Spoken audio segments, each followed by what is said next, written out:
agradecimiento a la diputada Guillermina Morquete, hemos estado por ahí platicando mucho sobre este tema. Un agradecimiento también al doctor Ernilo Ruiz, que me pidió que presentara algunos datos relacionados, médicos, a lo mejor un poquito técnico, pero que al final de cuentas redunda en que esto que se está trabajando se vaya dando de manera ordenada y para beneficio y, por supuesto, minimizar los perjuicios de la magnitud de las personas y, sobre todo, aterrizar un beneficio real a quien lo requiere. Bueno, yo titulé un poquito esto de maternidad subrogada, cómo, cuándo y a quién, haciendo consideraciones que el fenómeno es un fenómeno complejo. Y para ello, la temática que hoy planteamos, pues fue plantear el problema, operación y definición de algunos conceptos, selección de candidatos y portadoras o madres subrogadas, potenciales complicaciones y algunos motivos de rechazo, ¿sí? Como han escuchado ustedes en las pláticas anteriores, pues se genera una serie de controversias, incluso donde pudiera haber una visión un poquito liberal, pudiera haber una visión un poquito más restringida, un poquito a lo mejor más crítica, y probablemente en esta ocasión nosotros pretendamos hacer una visión un poquito más parca, más objetiva de lo que es en realidad la situación biológica, con algunas situaciones y observaciones que se pueden dar durante el curso de este fenómeno. Y entonces empezaremos con el primer punto. Bueno, para daros una idea, el número de ciclos de fertilización in vitro asociados a subrogación de útero en Estados Unidos correspondió al 1% de la totalidad de los realizados en el 2014, llegando esto a 893, es decir, es una problemática que existe.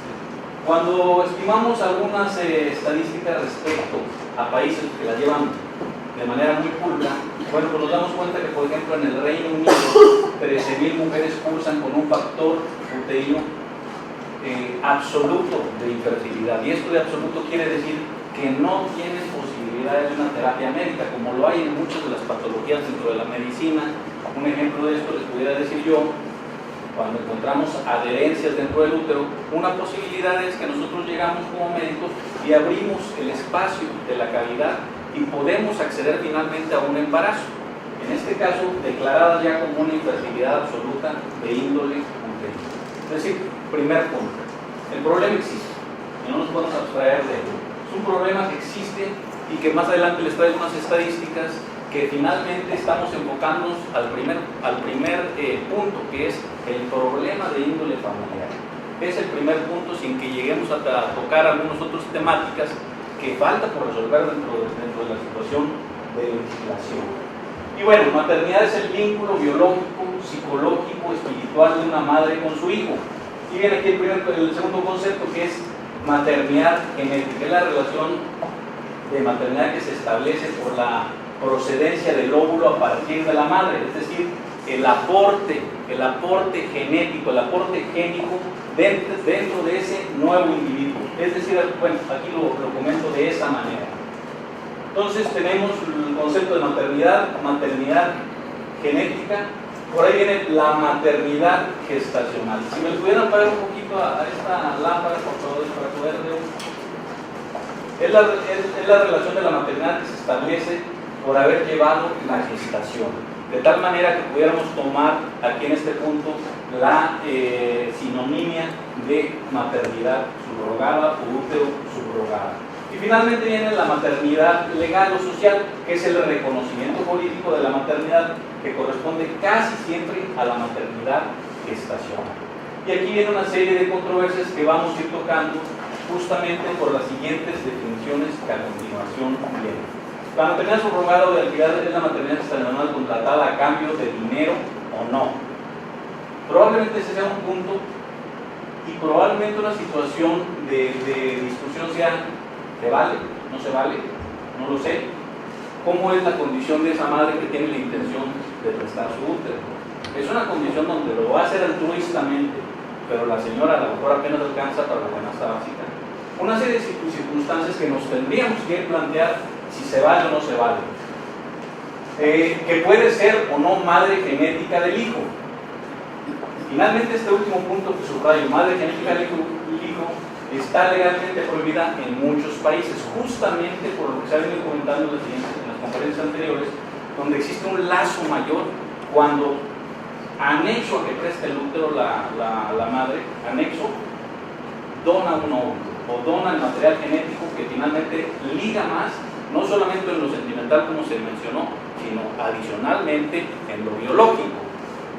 Y entonces, cuando se lleva a cabo, se crean serios problemas de identificación de la maternidad o paternidad. Y bueno, este último concepto se le denomina cuando revisamos la literatura como una madre subrogada tradicional. Característicamente y adicionalmente aporta al albergue del feto el huevo u óvulo, y actualmente tiene un pobre reconocimiento por lo que ya he venido mencionando y por lo que se han desarrollado una serie de técnicas de reproducción asistida que probablemente sean mucho más accesibles y fáciles de realizar y no caer en esta problemática. Se concreta con un procedimiento de baja tecnología como es la inseminación. Adicionalmente a ello, sin tratar de indagar un poquito más, pues se pueden dar cuenta que tendríamos que estar seguros de que no existiera una serie de problemas biológicos del padre que va a dar la muestra seminal o en su defecto del que dona la muestra seminal, si es conocido o no. De tal manera que se vienen complicando generalmente las cosas. En términos muy concretos, separando un poquito de lo que es la subrogada tradicional, nos centraremos un poquito cuál es la situación técnica de qué se hace en una situación de subrogación de la que el día de hoy nos toca tratar. Y sería, la problemática en general asumimos que es una carencia de útero, una falta de funcionabilidad o un riesgo a la vida para la madre, por lo que no habría ninguna problemática respecto a estimular sus óvulos, sus ovarios, para producir una gran cantidad de óvulos o una cantidad mesurada o como se determine, y obtener el material genético que necesitamos para generar finalmente ese embrión que se aportará o se colocará dentro del útero de la madre subrogada. Este es un esquema, por poner alguno, hay muchos esquemas que utilizamos para hacer este tipo de estímulos. Sin embargo, vale la pena mencionar que no es una situación sencilla, que técnicamente existen aplicaciones propias de este tipo de estímulos que realizamos. Y en este otro esquema, bueno, es un esquema donde vemos cómo se está haciendo el estímulo ovárico, cómo se obtienen los ovocitos, cómo se llevan al laboratorio y se fertiliza con la muestra del padre provisto, que así se le denomina, padre provisto y madre provista, para obtener un embrión y finalmente colocarlo dentro de un útero subrogado. En términos generales, en el esquema marcamos la participación por lo menos de esos 3 individuos que serían necesarios para llevar a cabo este fenómeno. El sustituto o subrogación gestacional generalmente se implanta en un embrión que procede de una fertilización in vitro, como ya lo he venido mencionando, en un útero preparado médicamente. Es decir, tenemos que tener paralelamente el acuerdo, por supuesto, y la coordinación para llevar a las dos mujeres a la par a este último fenómeno, que será el colocar el embrión dentro del útero. El sustituto de subrogación tradicional o inseminación por espermatozoide del padre provisto o donador de esperma se fecunda, pues, vamos a decirlo, de manera espontánea, con la colocación del semen dentro de la cavidad uterina. Hay recomendaciones de las diferentes sociedades que rigen la medicina reproductiva dentro del mundo.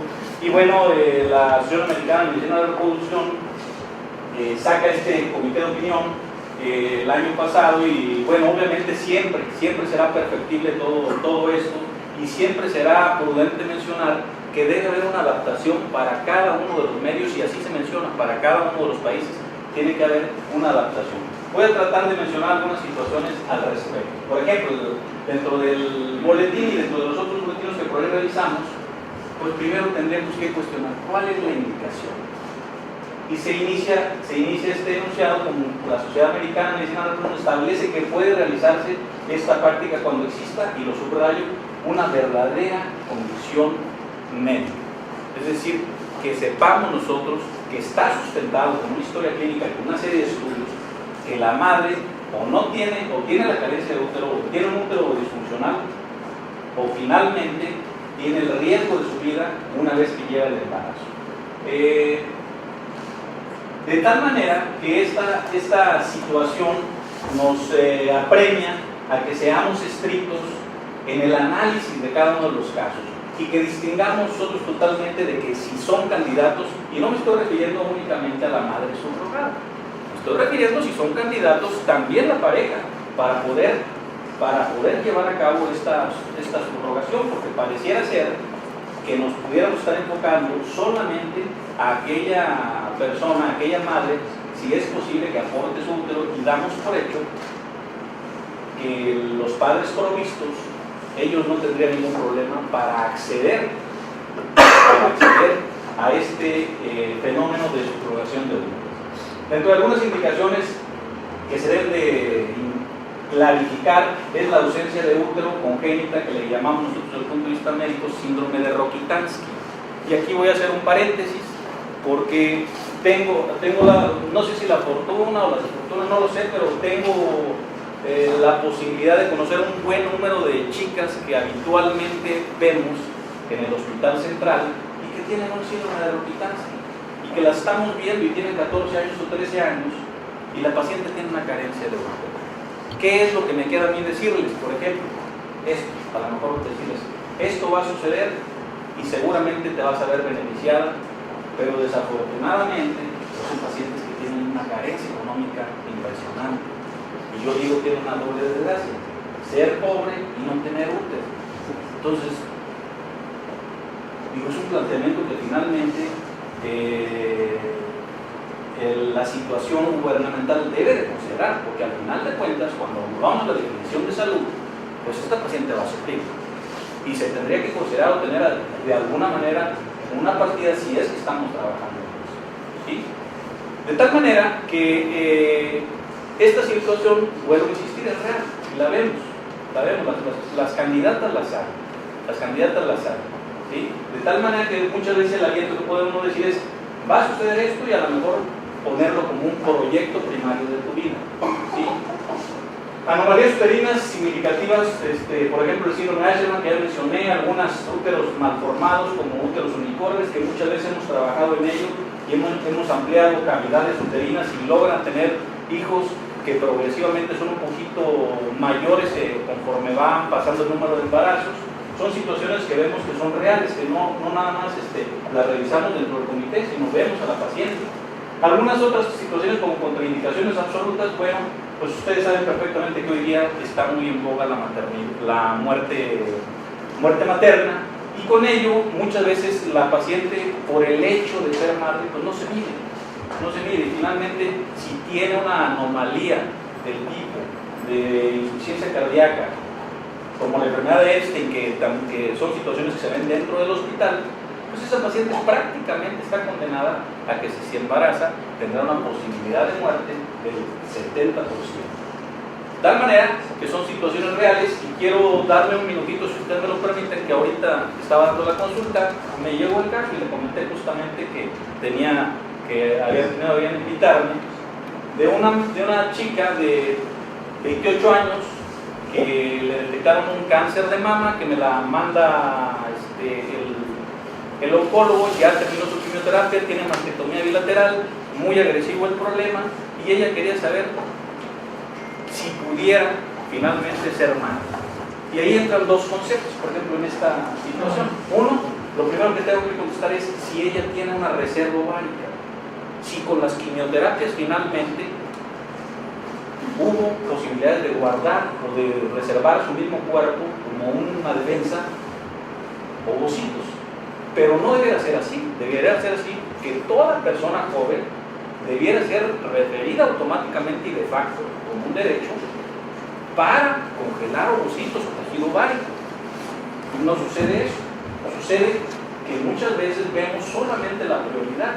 Y entonces, ¿qué es lo que sucede con esta chica que estaba viendo hace un rato?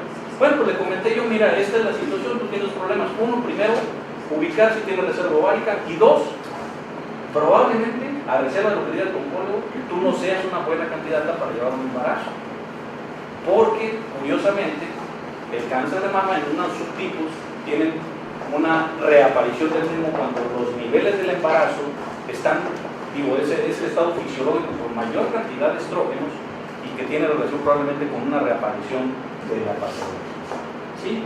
Bueno, otras indicaciones son una condición, como ya lo mencioné, una condición médica que ponga riesgo a la mamá o al feto, incapacidad biológica de conseguir o tener hijos, como es el caso de un hombre soltero, parejas homosexuales, y cuando exista un factor endometrial repetitivamente fallido, esto es, aquella paciente que se le han hecho múltiples tratamientos, que es joven, que tiene una buena calidad de los embriones, que aparentemente todo está bien, pero no está logrando implantarse ese embrión. Entonces, estas son las condiciones que se manejan tanto por la sociedad americana como la europea, y que realmente hay poco situación o motivo de discusión al respecto. Buscando algunas estadísticas, bueno, pues si se fijan, esta estadística, estos números son de pequeñas estadísticas, porque cuando uno trata de encontrar casuística de 3.000, de 15.000, no los hay.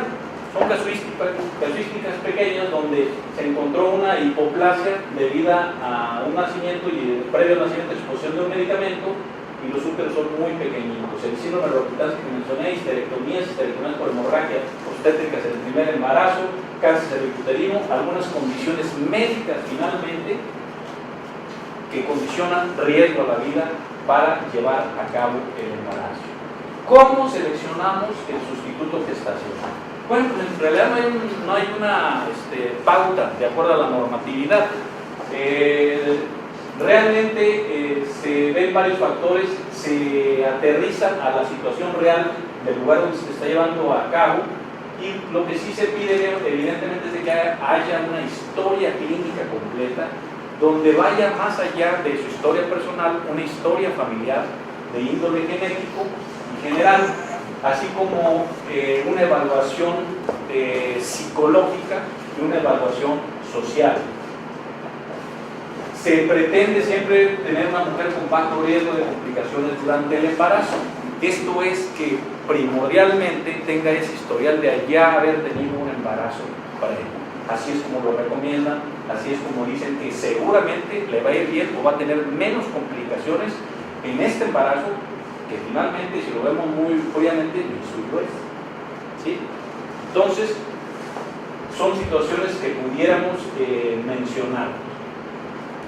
Derechos de la madre gestacional. En Estados Unidos, el Comité de Ética de la Sociedad Americana de Medicina de la Reproducción define los derechos de las madres de esta manera: el derecho a estar plenamente informado de los riesgos del proceso de subrogación y del embarazo. Ahorita les voy a presentar una casuística también de algunas situaciones donde finalmente se dio la subrogación y las cosas no acabaron muy bien. Entonces, otra vez, no sé, son de las cosas que me he estado cuestionando yo en el día a día, de estar revisando cosas. Pues no sé si se vea mal o no, porque cuando uno revisa sobre los pagos, se menciona perfectamente la frase que mencionaba el doctor Carlos: son bebés finalmente que son vendidos, que son comercializados, y así se les da esa connotación, ¿sí? Pero finalmente, a lo mejor aquí habría que ver si verdaderamente se lo merece la persona, o cuál es lo que lo motivó. Y resulta que finalmente el contexto que motiva más a una madre subrogada podrá ser una situación altruista, pero es antes que eso, comer. ¿Sí? Porque queramos o no, siempre va a haber un pago por abajo del agua o clarificado. ¿Sí? Digo, lo tengo que mencionar porque al final de cuentas sí son las cosas, y son situaciones que a lo mejor en este momento que estamos tratando de hacer bien las cosas, contestar absolutamente todo para que las cosas sean cuadradas y se hagan como se deben hacer. Recibir una evaluación psicológica de orientación, tener un abogado independiente, una compensación económica razonable. ¿Sí? Aquí hablan un poquitito la FDA de los Estados Unidos, sugiere que la realización de un amplio panel de pruebas de detección de enfermedades infecciosas para los padres destinados o provistos, que les mencionaba yo, antes de su transferencia de embriones a una madre sustituta. Es decir, no todos los padres podrán ser candidatos, a pesar de que a lo mejor ellos no tengan problemas económicos, para acceder a una madre subrogada. Tendrán que cumplir un número de requisitos, donde dentro de esos requisitos, pues para empezar es no tener prácticas de riesgo, ¿sí? De riesgo sexual me refiero. 2, tener un panel completo de infectocontagiosos, contar con una situación de estabilidad emocional, contar con una estabilidad de índole familiar, y son circunstancias que de repente nos imaginamos que cualquiera que vaya y se presente en la clínica de reproducción debiera acceder porque tiene el dinero para pagarlo. Sin embargo, lo contempla perfectamente la ACRM de que no es así, no es de esa manera. Y este mismo panel obviamente será para la madre subrogada. De tal manera que la madre prevista o los padres tienen una evaluación protocolaria que incluye la historia clínica, evaluación psicológica, perfil infeccioso, estudio social y familiar. También incluye el desarrollo de la relación con la madre subrogada, esto lineado por la Asociación Americana de Medicina de la Reproducción. ¿Qué quiere decir? Que finalmente no se trata de que ya conseguí a esta chica y ella es la que nos va a prestar el útero. Las cosas aparentemente no funcionan así. Tiene que ser una situación bastante integrada por un equipo donde se tenga un número determinado de madres que tienen el deseo de ser subrogada, probablemente condicionado un poquito por la situación económica, pero también por ese deseo altruista o por su personalidad, que también se describe que es una personalidad un poquito narcisista, ¿sí? Entonces, en esa condición, tener el grupo de pacientes y ver si finalmente, como dicen por ahí, hacen clic la madre subrogada con los padres provistos. De tal manera que eso también lo contempla. Y son situaciones pues, que finalmente debemos discutir. En esta casuística de Duffy, se revisan, por ejemplo, 10 parejas que fueron a 3 ciclos de útero subrogado. 9 de las 13 lograron embarazo con una tasa de un 69%, bueno, con un porcentaje de un 69%. Sin embargo, vale la pena mencionar que una de ellas terminó en una histerectomía intraparto por un acretismo placentario, ¿sí? O sea, ella ya entró en el problema otra vez, ¿sí? Y se transforma probablemente en una candidata para útero subrogado. Otra terminó con una histerectomía tardía, probablemente por un proceso infeccioso, nada más así lo mencionan, y una mujer con un útero subrogado desarrolló infartos cerebrales, que entre comillas, afortunadamente era la tía de la madre provista, y que terminó con ceguera e infartos cerebrales.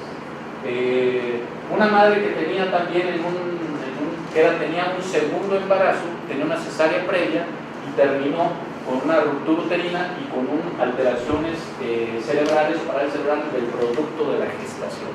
¿Y quién se va a quedar con ese bebé? Como ya lo discutieron.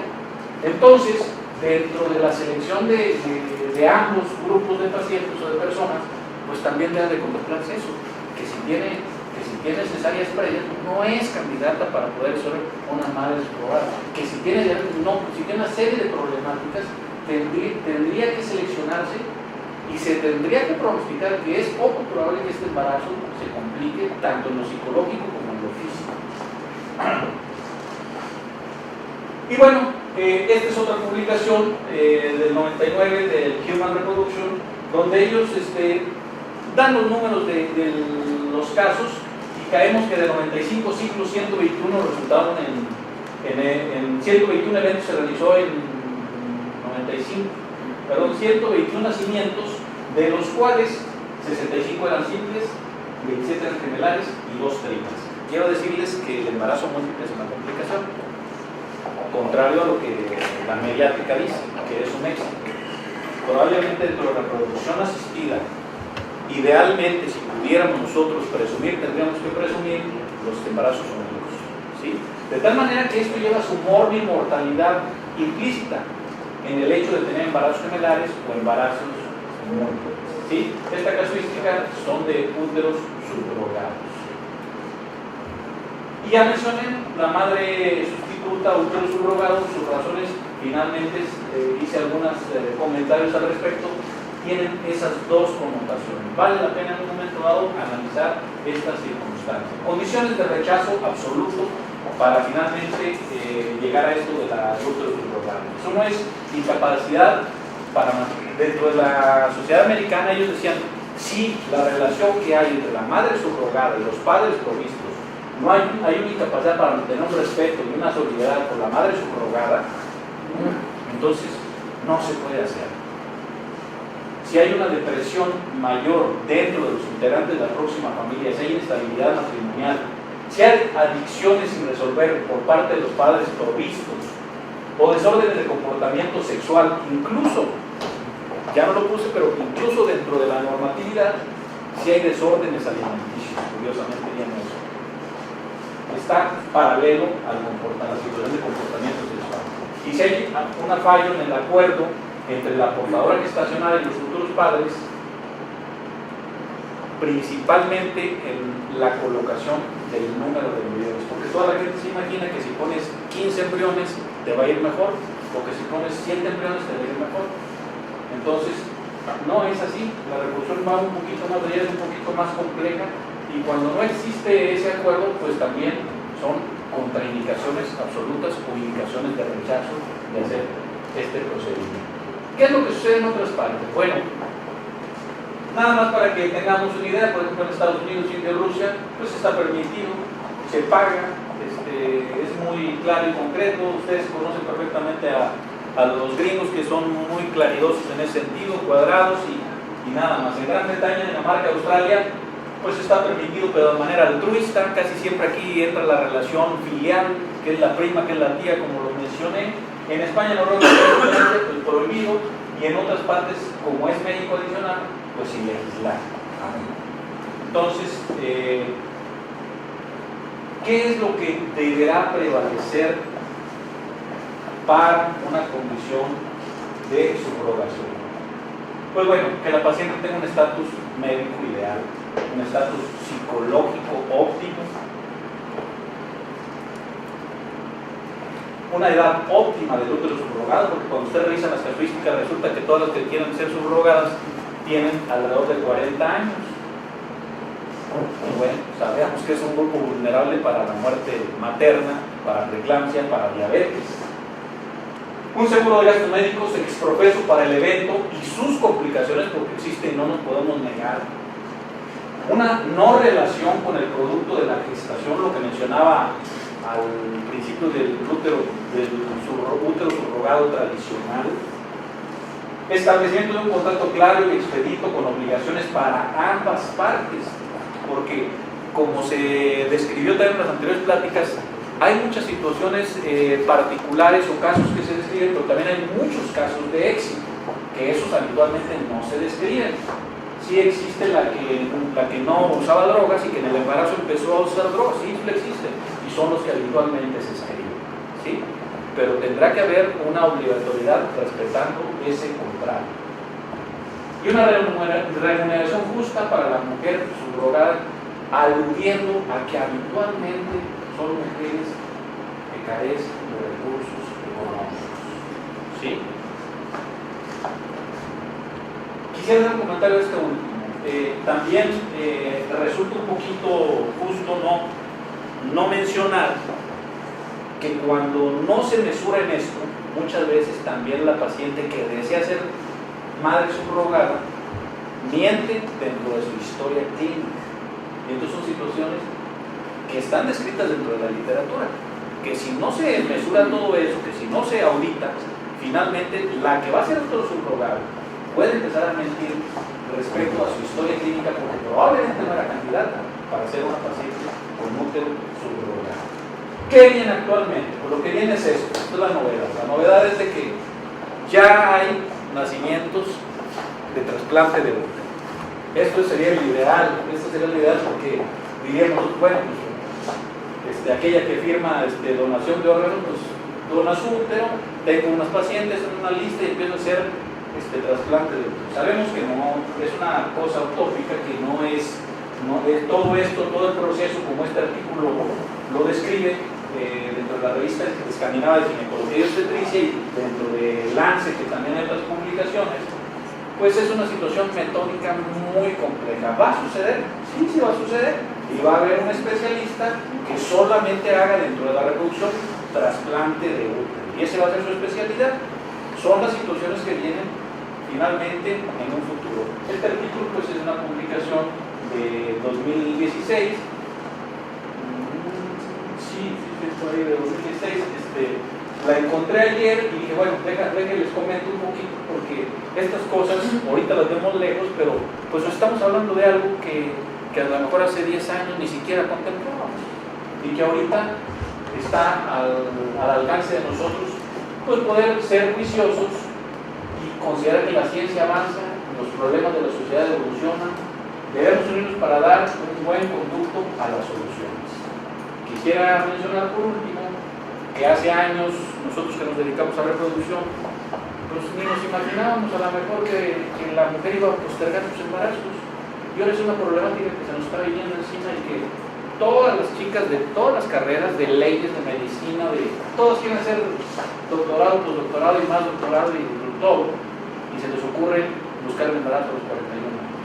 Y entonces, ¿qué sucede? Pues que al biólogo de la reproducción lo ponen contra la pared. Y entonces vienen todas estas temáticas. Vienen las temáticas donde ya la operamos porque tenía 15 miomas, ya tiene una falla ovárica, ya tiene una serie de circunstancias, y a eso es lo que me estoy refiriendo. Tendremos que dar soluciones a los problemas y tendremos que permear un poquito toda esta información a quien la resuelva. Muchas gracias.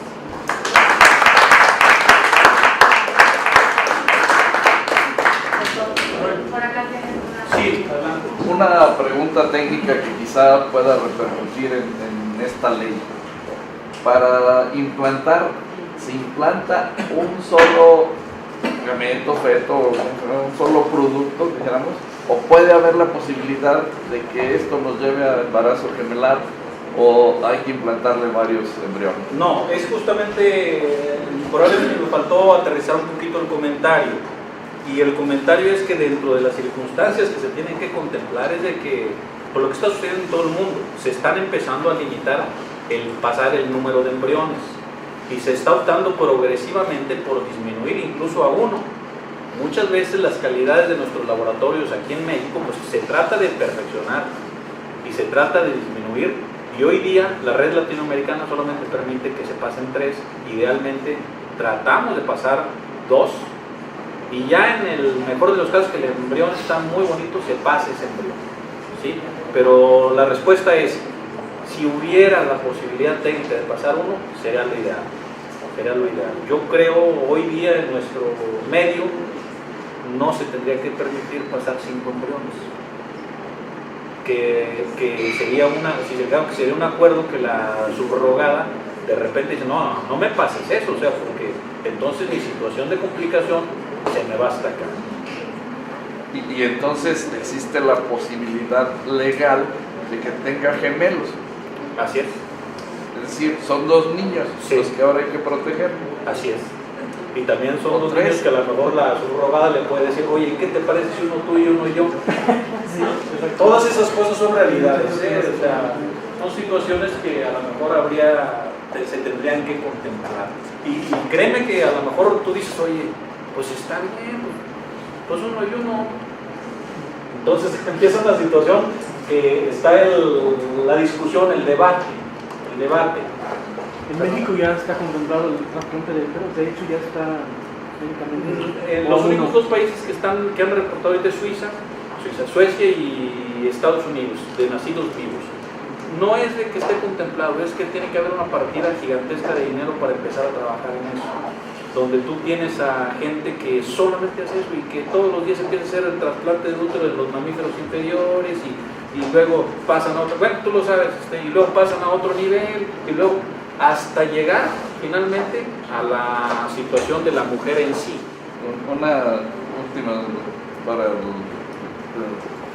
diputada.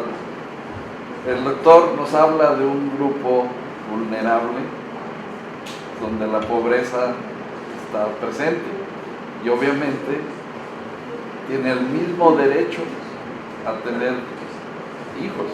Claro. Entonces, ¿el Estado se va a hacer cargo de estos procedimientos?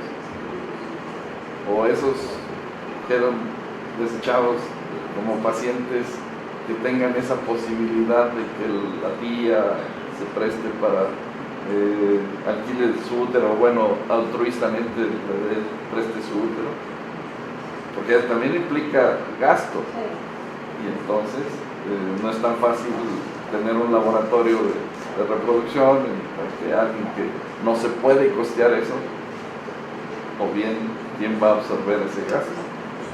Yo considero que, bueno, primeramente, estos diálogos, este panel, fue creado precisamente para tener la apreciación de todos los especialistas. Entonces, cada quien, de acuerdo a su óptica y a su desempeño de su espacio, nos está dando pues la luz para nosotros en la comisión poder determinar cómo vamos, si vamos a ir sobre esta iniciativa. Acuérdense que el trabajo es esta iniciativa que nos dejó la legislatura pasada. Ahora, con todo lo que hemos escuchado y que posiblemente necesitemos una nueva, desechar esta y hacer una nueva, o no sabemos todavía cómo le vamos a entrar, porque si de toda la información que hemos recabado, sí vemos que se queda corta, porque en un año la tecnología médica, todo se va a superar. Con respecto a la pregunta que usted nos hace, pues si bien es cierto, antes el trasplante de órgano pues nada más se podía hacer para quien tenía recursos. Ahorita ya vemos que precisamente el Seguro Social, el ISSSTE, ya lo está haciendo, el mismo Hospital Central. Yo creo que esto tendríamos que ir evolucionando para cuando llegue ya a aterrizarse esta nueva ley, pues tendríamos que ver también por esos grupos vulnerables que no tienen el acceso económico, ¿no? Quizás ya no nos va a tocar a nosotros decidir esto, pero bueno, tenemos que dar el pasito. En este caso, lo más cómodo para la comisión era decir, pues sabes qué, está muy complicado, muy difícil, pues la desechamos, ¿no? Porque por improcedente, por esto y por esto. Sin embargo, quisimos aperturar, escuchar a todos los grupos, escuchar las opiniones, con la intención de pues si a lo mejor esta no, pero poder trabajando sobre una nueva, ya con las aportaciones de todos, hacer una propia para el Estado de San Luis Potosí, ¿verdad? Pero bueno, se quedan muchas cosas todavía pendientes por hacer y si bien es cierto, la cuestión económica sí limita mucho, el presupuesto limita muchas cosas, pero sin embargo como comisión dentro del Congreso, quisimos como Comisión de Salud y Asistencia Social, o sea, quisimos dar la apertura a este tema. Nada más, no me queda más que agradecerle esta oportunidad, diputada. Yo creo que la primera que escucho en mi vida que se da un foro como este, y felicitarnos no solo a ustedes sino a nosotros que tuvimos la oportunidad de escuchar a tan brillantes expositores. De todos me voy enriquecido totalmente por este foro. Muchas gracias. Gracias. ¿Alguna otra pregunta? ¿No? Pues, yo quisiera nada más comentar que de repente el comentario que hice de las pacientes estas de Rokitansky, créanme que lo hice algo así como porque se los debía, porque las veo a las pacientes y sí me imagino que aunque yo les pueda decir ilusoriamente un poquito que estas cosas existen, pues de repente también me cuestiono un poquitito de si debe de ser una situación de acceso de estas pacientes de manera de facto. Entonces yo creo que cuando se hacen este tipo de paneles siempre sale algo positivo, y la felicito, diputada, por la invitación, por participar aquí. gracias. Pues antes de terminar